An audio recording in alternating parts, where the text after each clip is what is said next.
Hi friends, welcome to Infopost Telugu. మనకు GDS rule 3 transfers గురించి ఒక మంచి అప్డేట్ అయితే వచ్చిందండి. అంటే ఈ అప్డేట్ ఏంటంటే మనకు ఏ డివిజన్కు ఎంతమంది అప్లై చేశారు అనేది సర్కిల్ వైజ్గా మనకు రిలీజ్ అయింది. ఇది సిఈపిటి అంటే మన రూల్ 3 ట్రాన్స్ఫర్ పోర్టల్ నుంచి మనం అక్కడ డౌన్లోడ్ చేసుకోలేము, కానీ ఈ లింక్ అనేది మనం క్లిక్ చేసుకోవడం ద్వారా మనం అనేది ఏ డివిజన్లో ఎంతమంది అప్లై చేశారనేది వివరంగా తెలుపుతుందండి. దీని గురించి ఆ కాలమ్స్ గురించి కూడా నేను వివరంగా మీకు తెలుపుతాను. ఈ లింక్ అనేది నేను డిస్క్రిప్షన్ బాక్స్లో ఉంచుతాను. ఇది కొంత టైం తర్వాత ఎక్స్పైర్ చూపిస్తుంది. మీరు చూసే టైం కల్లా ఉంటే అంటే ఆ లింక్ అనేది పనిచేస్తుంటే మీరు ఏ డివిజన్ అయినా చూసుకోవచ్చు. లేకపోతే నేను ఆంధ్ర తెలంగాణ వరకు మీకు నేను అవైలబుల్ ఉంచుతానండి. ఈ అప్డేట్ అనేది రోజు డే బై డే మనకు అప్డేట్ వస్తూనే ఉంటుంది. నేను మన గ్రూపు మన వాట్సాప్ గ్రూప్ అనేది మీరు జాయిన్ అవ్వకపోతే జాయిన్ అవ్వండి. నేను ఆ వాట్సాప్ గ్రూప్లో కూడా సెండ్ చేస్తూ ఉంటాను. ఇది మనం ఎలా చూడాలి అంటే ఇక్కడ మనము అప్లై చేసింది మాత్రమే ఉంటుందండి. మనం ఎక్కడ అప్లై చేసింది అనేది ఉండదు. అది మీరు గుర్తుంచుకోవాలి. ఇప్పుడు నేను కరీంనగర్లో నేను అప్లై చేశాను అనుకోండి.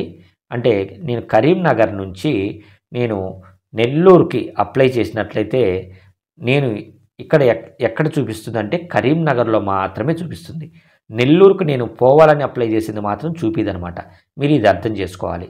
అంటే మనము ఎక్కడైతే అప్లై చేసి ఉంటామో ఆ ప్రాంతంలో ఎంతమంది అప్లై చేశారు, అంటే ఆ డివిజన్లో ఎంతమంది అప్లై చేశారు, ఆ సర్కిల్లో ఎంతమంది అప్లై చేశారు, ఎక్కడికి అప్లై చేశారు అనేది చూపిదు. ఎంతమంది అప్లై చేశారనేది మాత్రమే చూపిస్తుంది. అర్థమైంది కదా? మీరు ఇప్పుడు కరీంనగర్లో పనిచేస్తున్నారు. కరీంనగర్లో ట్రాన్స్ఫర్కు అప్లై చేశారు. ట్రాన్స్ఫర్కి అప్లై చేస్తే అప్లై ప్లేస్లో అంటే కరీంనగర్లో మాత్రమే చూపిస్తుంది. మీరు నెల్లూరుకి అప్లై చేస్తుంటే నెల్లూరులో కూడా జనరేట్ అవ్వదు. ఓన్లీ కరీంనగర్లో మాత్రమే చూపిస్తుంది అనమాట. ఓకేనా? ఇక్కడ చూడండి, మనకు సర్కిల్లో ప్రతి సర్కిల్ చూపిస్తుంది. మీరు దాన్ని క్లిక్ చేసుకుంటే మళ్ళీ డివిజన్ చూపిస్తుంది. ఆ డివిజన్ ప్రకారం ఏ డివిజన్లో ఎన్ని అనేది మనకు క్లియర్గా అక్కడ వస్తుంది అనమాట.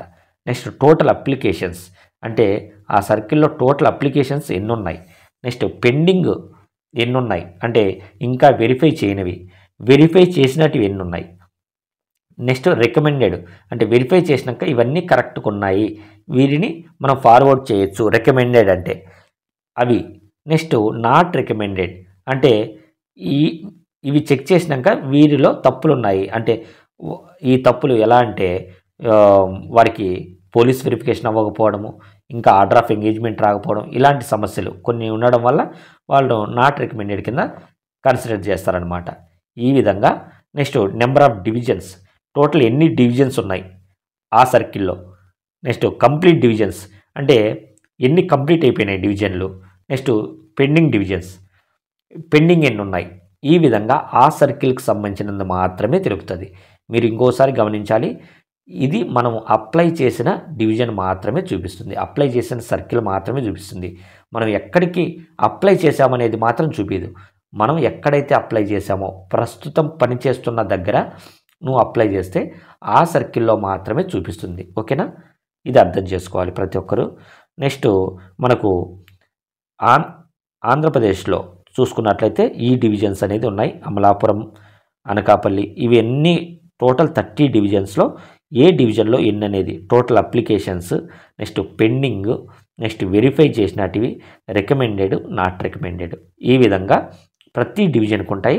మీకు ఏ డివిజనో చూసుకొని మీ డివిజన్లో ఎంత కాంపిటీషన్ ఉందనేది ఒక ఐడియా అనేది వస్తుంది. వీరంతా మీకు కాంపిటీషన్ అవ్వరండి.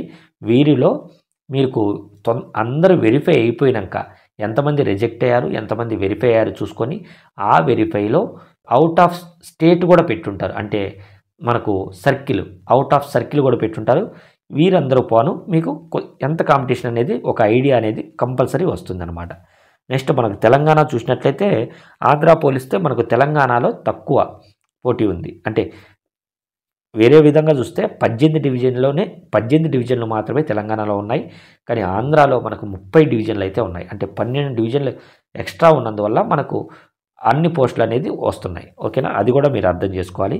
ఇక్కడ కూడా మనకు డివిజన్ వారీగా ఎన్ని అప్లికేషన్స్ ఉన్నాయి, ఎన్ని పెండింగ్ ఉన్నాయి, ఎన్ని వెరిఫై అయినాయి, ఎన్ని అంటే రికమెండెడ్ అయినాయి, ఎన్ని నాట్ రికమెండెడ్ అయినాయి అనేది వివరంగా వస్తుందండి.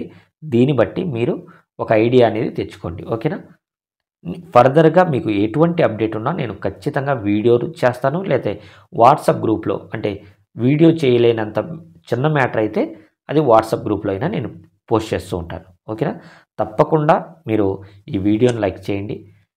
మీకు ఎటువంటి డౌట్ ఉన్నా కామెంట్ చేయండి. దయచేసి నా ఛానల్ అయితే సబ్స్క్రైబ్ చేసుకోండి. Thank you.